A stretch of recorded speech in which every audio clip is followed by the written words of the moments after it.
Good morning and welcome to the new edition of Dr. Lamba's Awakening Call. Recently, news is going round that a global conference is going to be held, and that's going to lambast Hindutava. Now, defining Hinduism, the Sanatana Dharma, in the modern times has been fraught with challenges. And these arise from the fact that Hinduism is not understood. Defining Hinduism in the Indic notion of religion is very different from the Western-Abrahamic concept. As a matter of fact, some people have a nefarious agenda, personal agenda, community agenda, but it's an agenda which has serious social undertones. And they're out to defame and ridicule the concept of Hindutva. This concept is neither sectarian nor communal, nor does it impinge on other religions because, as I said earlier, the concept of Hinduism is much different than the concept of Christianity, Islam, or Judaism. As a matter of fact, the whole concept of Hinduism does not fit in the typical religion's parameters. For example, Hindu Dharma is non dogmatic. And one of the problems of defining Hinduism is that there is no Indic notion of religion.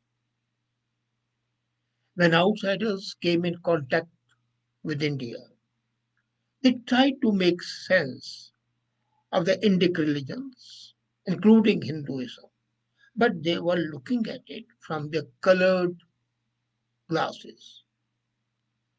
From Al-Biruni to Wendy Doniger, there have been attempts to define Hinduism, but always from their religious and ideological prisms and prejudices. Indians have done their fair part as well. From Vivekananda to Sri Aurobindo, from Gandhi to Savarkar, they have contributed to our understanding of Hinduism. And Hindus do understand the internal contradictions of this religion, if you call it a religion, which is not a religion, it's a culture. As a matter of fact, what Radhakrishnan says, it's a way of life.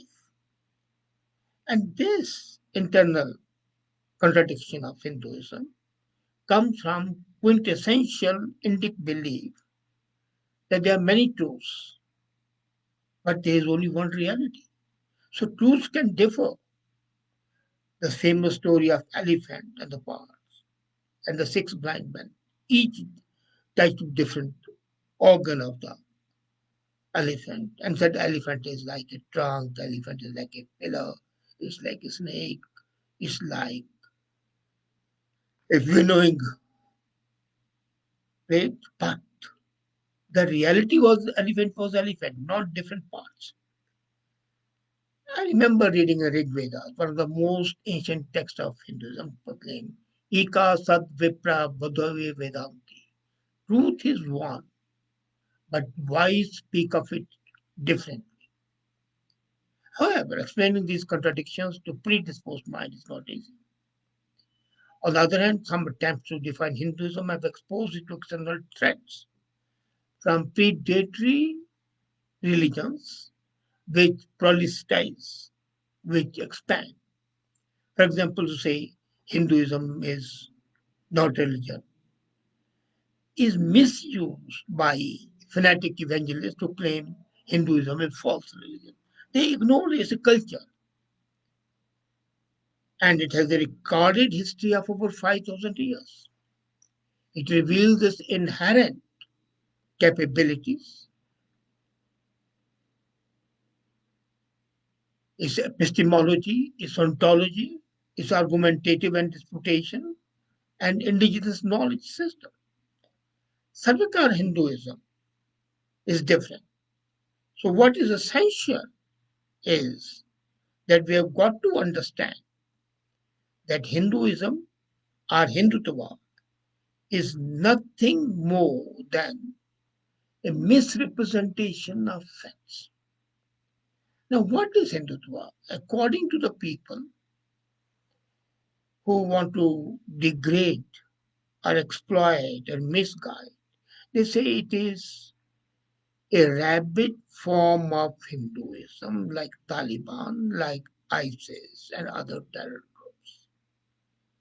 Now, defining Hinduism in a spatiotemporal context makes a difference. According to Simriti, which is a work of non divine origin, Hinduness, which is Hindutva is basically Hinduness, is presented in a different form. You can call it a Rashtra, a nation, a common race, jati, or a common civilization, Sanskriti. Now, what is essential and paradoxical is to note that religion doesn't figure anywhere in the so called mentor of Hindutva, Sarvakar. He was an atheist who wanted his body cremated after his death without any religious ceremony. So, how a guy who's atheist, who doesn't believe in this concept of the religious monsters, how can you call him a hardliner? As a matter of fact, he defines Hindu identity in two terms, Pitrabhumi and Punyabhumi. So the Westerns and the Indian scholars, have not been able to understand this aspect of Hindutva. After partition, Hindutva entered the realm of political power of independence. First it was Jansangh, then Bharatiya Janata Party. And they were formed by a former congressman who was S.P. Mukherjee, and he was a minister in Nehru's cabinet. The focus of Hindutva post-independence has primarily been on Indian culture and Indian nation. It is basically the representation of Hindu Rashtra, not the Hindu Raj. I remember meeting Giriraj Jain, and it was in 1996 we met. And he said that the people don't understand the difference between Rashtra and Raj as well, because they are to be considered in the terms of nationalism and statism. Rashtra is nationalism, Raj is statism. But these subtleties escape these detractors, fanatics, and others, not studying the history, the evolution, and current formulation. Hindutva has become a tool in attacking Hindus who assert their cultural, religious, and political identity. These days, whether you are outside India or in India, it's impossible to talk about Hinduism in favorable terms without being accused of Hindutvavadi. In such a discourse, Hindutva is misused as a euphemism for Hindu supremacy. Some call it fascism, Nazism, right wing Hindu nationalism. And as soon as you speak for Hinduism, you are dubbed Hindutva. And that's demonized in the secular discourse. Hindutva is nothing, but this is Hindu who resists. Let's be very clear. Hinduism that resists, that doesn't succumb, that asserts itself is Hindutva. But the accusation is very arbitrary. Regardless of one's view, such name calling trivializes genuine debate. And then, defining Hinduism, I read recently on Facebook from one of my friends' posts, Swami Chinmandya. Somebody asked him who is founder of Islam, and they were talking about the religions. So the question was, who is founder of Islam? Muhammad, founder of Christianity, Christ, founder of Hinduism, and there was no answer. So the questioner said, well, if there is no founder, Hinduism is not religion at all. And Swami replied, yes, you are right. Hinduism is not religion. It's a science. No, she didn't understand it. And then Swami came up with an excellent question. He said, who's founder of physics? He said, no one. Who is founder of chemistry? No one. Who is founder of biology? No one. So many persons from time to time contribute to the wealth of knowledge of any science. So Hinduism is a science developed over centuries, contributed by saints and sages for giving right direction to the society by their own research and experience. Islam has only one book, Quran. Christianity has only one Bible.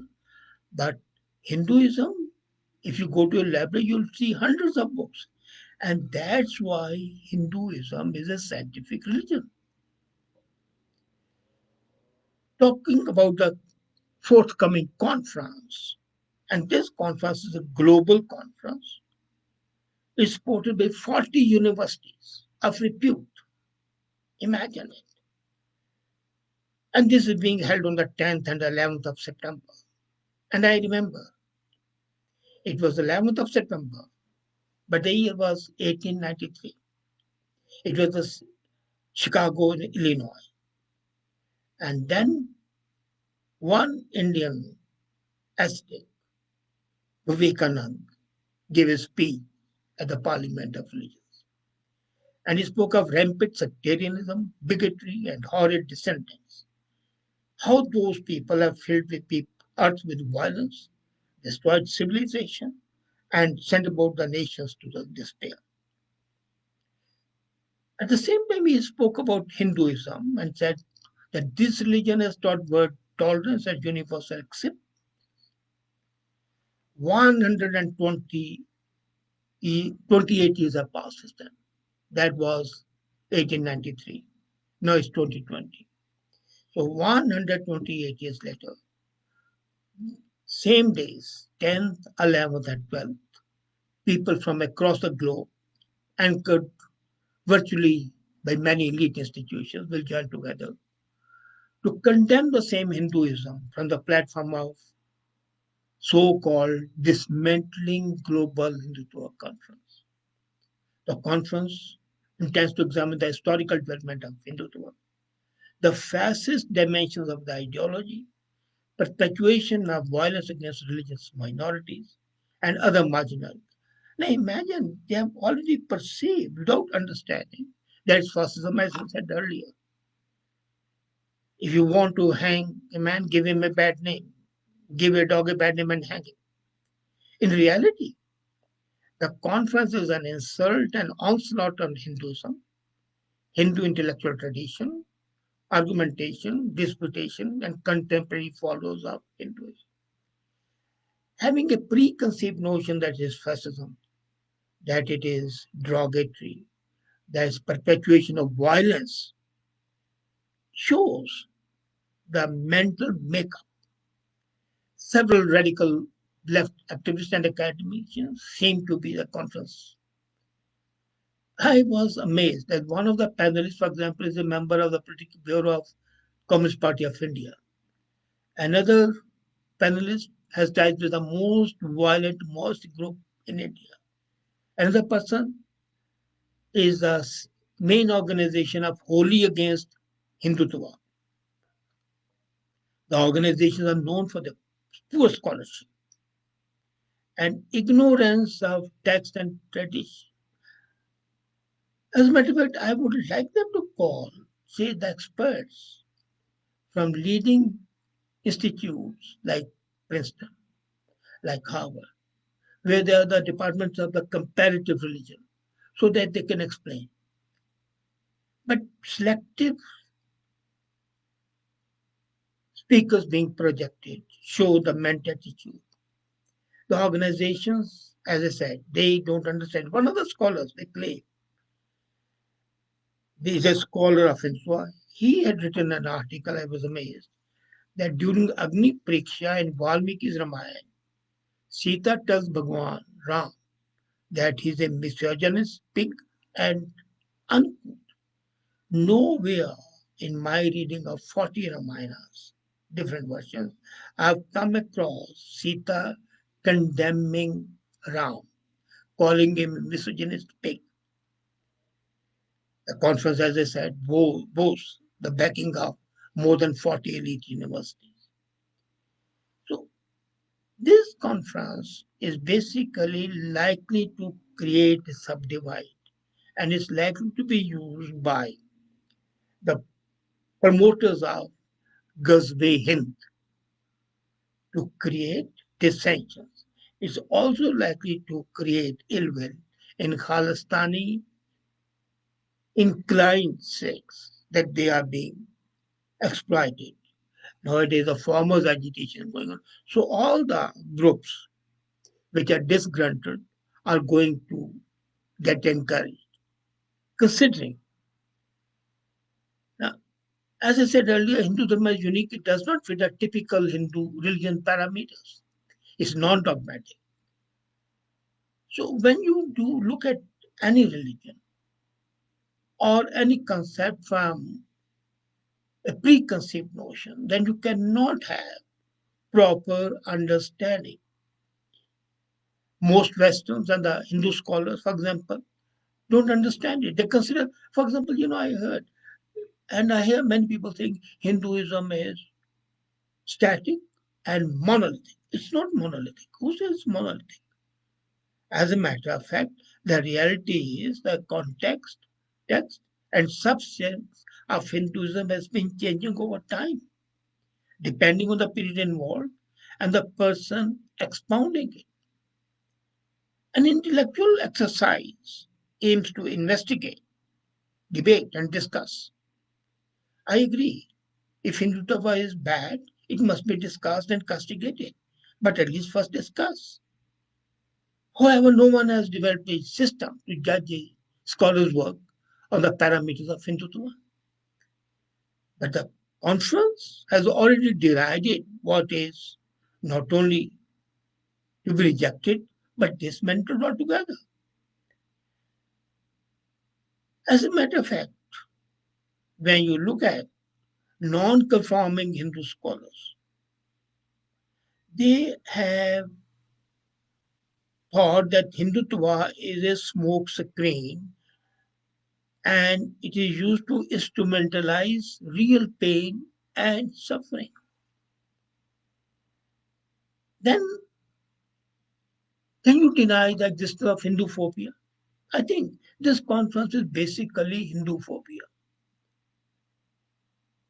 For example, at Elizabeth Brown College, there's a professor, Jeffrey Long, an old friend, and he's told me and he tweeted that he's being harassed for his for his views because he thinks that Hindutva is a force, not Hinduism, but Hindutva, is a force that can counter Islamic terrorism because it will make Hindus non-resist. Today, Muslim population in India is about 17%.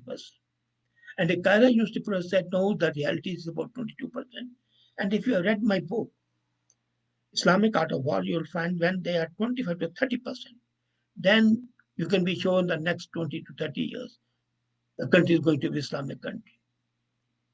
So a perspective from the scholars, practitioners, is why Samuel work, what Professor Long has written is, he has written a very good article, Reflections on Hindu Phobia. So Hindu as a religious minority have been persecuted for their faith for centuries. Invaders, colonizers, evangelists, Christians, Muslims, and they did their best to eradicate and convert Hindus. Afghanistan just saw recently the last contingent of Hindus leave the country for good. Neighboring Islamic countries of Pakistan, Bangladesh are no better. In USA, there's been increased hate crime against Hindus. The upcoming conference is in fact weaponizing an academic atmosphere to bully and silence the resistant Hindus because Hindutva is resistant Hindus.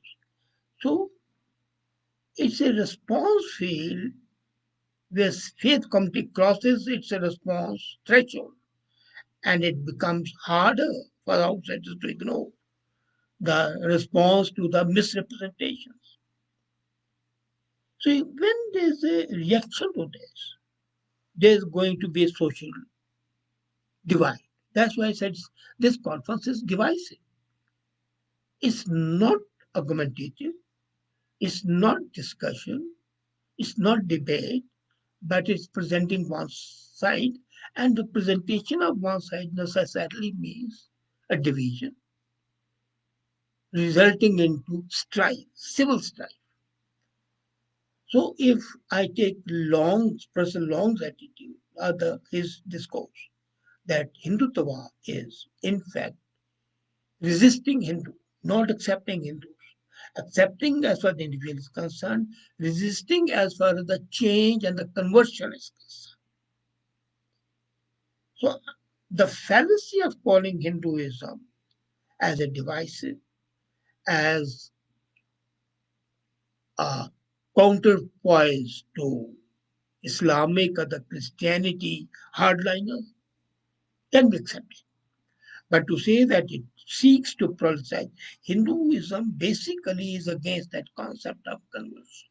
They accept, and that's why they have survived these 5,000 years, including over 1,500 years of foreign invasion. So Hindutva should be seen not as something aggressive, but something as a protective cover for the Hindus. As I said, it is just Hindu resistance, nothing more. Think about it. Thank you.